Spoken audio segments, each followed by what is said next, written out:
Con su arte, talento y esa forma de ser tan característica, Corita Viamonte ha ido ganando reconocimientos a lo largo de su trayectoria. Recibió la medalla de plata en la ciudad de Zaragoza. Tiene una placa de honor en la que fue su casa. Incluso la Unión Soviética le otorgó la medalla Lenin a mejor cantante extranjera. A todo esto se suma ahora una calle en Zaragoza.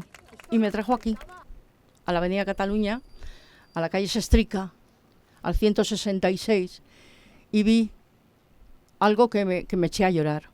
No vi una calle, vi dos parques, uno para niños y otro para mayores, que llevaban mi nombre.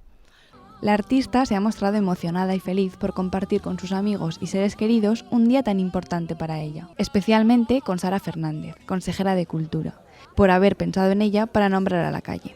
Que ha sido la persona que ha visto que Corita Viamonte ha luchado por su ciudad.